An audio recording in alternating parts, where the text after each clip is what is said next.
Hey everybody, and welcome back to Inside Gaming. We're gathered here today to discuss a mainstay in modern gaming, a medium that's seen higher highs, lower lows, and more awkward stage appearances than a middle school production of Equus. We're talking press conferences. And now that Xbox's July Games event is solidly in the rear view, we can pit the two biggest players in the space against one another the only way we know how, mano a mano on an uneven, subjective battlefield. We'll talk later about big picture stuff, but this debate is about the press conferences. Representing Sony in this corner, Smash Bandicoot, Cruel Shock 6, the crossplay villain, Zach! Well, I'm mad as hell because I hear that clown Evan Campbell's trying to tell me that Xbox is better than PlayStation. These colors don't run, these colors don't bleed. Xbox games? No! Stack of garbage. You're going down, Campbell. Square up, Evan! Square up is good because that's one of the PlayStation buttons. And to my other direction, because I don't know how I'm going to put this together, Mr. Xbox 360 Stitches Kill Spencer, it's Evan Campbell!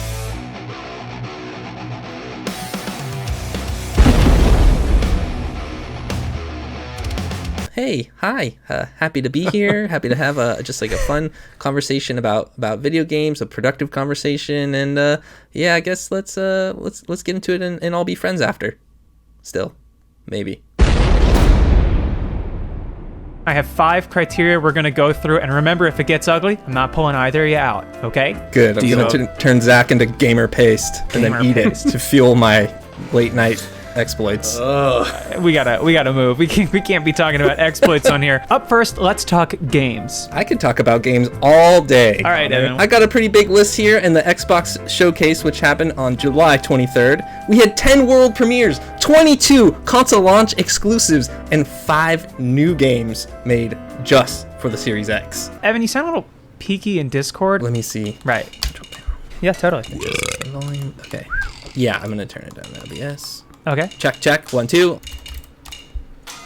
Well, in a classic example of quality beating quantity, PlayStation had a more refined event, but what we saw was real good I gotta, for me, give this one to Sony, because that's their whole strategy, is focusing directly on games, and they're not really worried about services. And maybe I'm just more excited about those, but I feel like Halo we haven't seen that much of. Look, okay, Halo's getting a little bit it's getting pooped on a little bit. It didn't do its best showing. What I will say is, if you go back and look, did you watch the 4K version of the? I did. It looks really Yes. good. It doesn't look like Forza, but I don't think that's what I would want from that game. We've hit this style with it, where it's like the style of Halo maybe just doesn't push consoles in the way that it used to. At least they're going open world with it. They're taking a risk in a different way. It does feel like, oh, here's a sequel to Halo 1. Like, this feels very much like just from that opening moment of gameplay driving the Warthog through that kind of valley. For me, there's a pretty clear game that Sony showed, like a very, established story franchise with a new take on it and a new console, and for me, that's Spider-Man Miles Morales. Yeah, it's just more of a good thing, and if that just means that it's another first-party Spider-Man game running in an even more impressive state on a new console, then that's a win. I know I'm supposed to be repping Xbox here, but I just don't feel like they had that as strong of a showing, like that game that says like this is next gen. And I think Ratchet and Clank very much was that for me. Yeah. Switching between the dimensions so quickly, all of the assets just changing. Like, if that stuff is all real, that's really, really an impressive feat for the PlayStation 5, and we haven't seen anything like that on Xbox, or even anything in that vein for like a big showcase game that would really get you to buy an Xbox, I think. For my money, I have to give it to Sony. I don't know, I'm not really an impartial judge. They never let it slow down, which brings us to our second category, which is pacing. We've all seen the E3 press conferences of Ubisoft and Bethesda, where like Andrew WK or Usher kind of comes out and perform, and there's like a weird awkward silence, and then they have a sizzle, and then Todd Howard comes out again. How do you feel that the press conferences were paced? I'm gonna give it to Zach. Yeah, I mean, look, it was a very no-nonsense press conference, especially considering they were revealing a next-gen console. There was just the right amount of fanfare, I think, but it also moved pretty quickly. I think it was good, but I don't know. Like, sometimes I feel like Sony said so little for so long. We've just been starved for any kind of announcement at all by the time that thing hit. I think the Xbox conference, they really took to heart the criticisms of their first showcase that they did in May. where they kind of, you didn't see any home offices this time. It looked like they had like actual sets somehow. They filmed these like really nice testimonials from these developers in their studios to kind of like talk about the games between, and maybe that hurt the pacing a little bit, but I always kind of like to see that. It was shorter, honestly, than the PlayStation conference, but it felt a little bit slower, I think, because of some of those moments where you had that downtime, but it looked nice. It like looked cool the whole time. I do think that Xbox did a good job as far as when it was in the sections that were just kind of dedicated to games. They would hit a really nice pace for a little while. There would be like game. Both conferences pacing specifically is pretty comparable to one another. It feels like Sony almost didn't do a press conference and did more of like a Nintendo Direct, which because they've been doing these digital things for a while, whereas Microsoft felt like the digital version of a press conference. Yes. Instead of just a compilation of trailers. Do we have a clear answer on if those were CGI executives or... We don't know yet. Sony, I think, had a more tight and concise press conference, but it kind of opened them up to having to make a lot of different clarifying statements, like with the Miles Morales whole thing, where there had to be multiple articles and statements about what that game was after the fact. They almost paced it better, but in doing so kind of shot themselves in the foot. How do we feel about the overall showmanship? It's a no-brainer, man. You got Phil Spencer. It's game over. Like you don't have a Phil Spencer equivalent over on the Sony side. Of course, he only spoke for like 2 or 3 minutes, but that helps to have that face to it to kind of usher in all these new games. And then there were a couple other, Xbox staffers who I've been seeing getting more face time in the marketing materials and stuff. That helps overall showmanship. It shows that the people working there like actually care. Sony's, I think, like we said, it was very sleek, and they were revealing a console there, so they had I think for revealing a console, they kept things fairly tasteful while still trying to build excitement for this new product. The actual reveal of the PS5, I think, was their big fireworks moment that I don't know if it successfully maintained the sleek pace of things. It almost had that level of camp to it that you kind of would expect for a good modern console reveal. I think of the Xbox 360 reveal where it was just, that lady holding it up. I appreciate that they took extra steps to really make us feel like, hey, we are dropping this big thing on your lap. I can speak for myself when I say that I certainly didn't expect it to look like that, and it definitely grabbed everyone's attention. All right, let's talk reveals, which is maybe one of the best parts of it. For reveals, I feel like I was more surprised by the PlayStation ones, like Ratchet and Clank, like Miles Morales, like, oh, they're actually doing it. But there were a couple of zingers, I guess, for Xbox. Stuff that's usually most exciting to me is the stuff that I didn't know existed. So I think when we see things like As Dusk Falls and Avowed, and the Gunk particularly, it's like, whoa, this is cool. And of course, things like Stalker 2, which there's a lot of Stalker fans out there, a lot of people who feel like the original Stalker was like so forward thinking. So to see it on a big Xbox stage, which was this really weird like PC game, to have that reveal I think is really strong for them. But the big one that they kind of showed, which they kind of lost a little bit of thunder on, was the Fable reveal, which is super exciting, but it's like maybe one of those worst kept secrets in gaming, right? Sony's was definitely the I think takes the cake as far as substantial reveals. We got a brand new console, for Christ's sake, and the fact that they not only revealed a console but 2 SKUs of a console at the same time, also keeping up their tradition, this press conference, of giving us a ton of info but still not all of it and keeping us questioning. And then as far as games, like we see a New Horizon. That's huge. That's a massive reveal. I think the Ratchet and Clank, like I mentioned, the showmanship of that and the ability to show off the tech of the PS5 in a really show not tell way.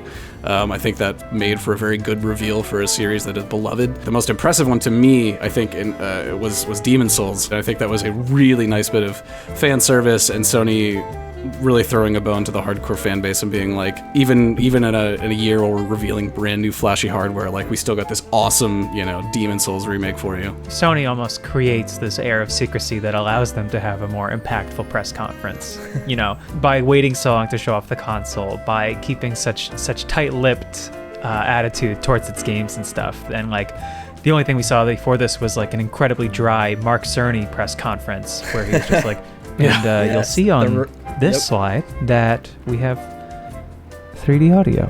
Oh my god. I think reveals wise, you're right. Like Zach, I didn't even think about the second SKU of the new PlayStation 5 where it doesn't have a disc slot. Like that's a pretty cool reveal. I feel like there's an overwhelming quantity of games which for the Microsoft stuff, but the reveals that really kind of like made me say oh or like in a weird way was like revealing the the kind of like the service aspect of it. Like the reveal that I don't have to buy Ori and the Will of the Wisps again for that better version was like super rad to me. If we're just talking about the press conferences themselves, you are missing a ton of context, which are things that were only hinted out, like xCloud. But Microsoft did say in there the fact that all the games announced would be on Game Pass. Christopher Dring for GamesIndustry.biz, he wrote an opinion piece called "The Console War is Over," and he talks about how they're all playing for different goals, and it's possible for all these console makers to win. Does that change the way we look at the press conference? Probably. I think it does, for sure, because you're right. I think in terms of presentation, showmanship, all of that stuff, the PlayStation conference really kind of does take it in terms of the reveals and stuff. But when you consider the context, like you're saying, about what Xbox is doing and what Microsoft is doing for the next generation of console hardware, it still seems like they're acting in good faith to give you a really rad ecosystem to play your games. And I think to an extent, the console wars are always going to exist because it's going to depend now on like what matters more to you. And if you want to play like all the coolest new stuff, you're ended up just going to be like a fool like me and just buy everything. It's very clear, like you're saying, Connor, like the best place to play PlayStation games is going to be on PlayStation, but is the best place to play third-party games, maybe it's on Xbox. I don't know right now. I think during this press conference, and I could be wrong, but I'm pretty sure someone said you could play Halo Infinite on your phone via xCloud if you're like an Ultimate Game Pass subscriber, because they're going to roll that service out for everybody. Like, that's the context of this thing that you're missing. It's just like, wait, what? Like, this is wild. Care to respond, Zach? Are you quaking in your boots over there at the Sony camp? Yeah, I mean, Sony's press conference was a lot more straightforward. I think that I agree with you, Evan. I'm very like my biggest takeaway from the Xbox showcase was the services aspect of it, and I think that context is very important for understanding the excitement that a lot of people in the industry have around that right now. They're making it a very accessible, free, open marketplace to play games, whereas Sony still feels like that kind of monolithic, like, here's our box, here's our amazing exclusives for this box, and like, you're gonna play by these rules. And that, I think, might, end up working in their favor as far as like in terms of fidelity and like the way that developers desire development for these systems. I get the vibe from Xbox of that we haven't seen in a console generation in a while, but when they would be making two versions of the same game for the old gen console and for the new current gen one, you kind of get that sense of like, I am on the inferior machine.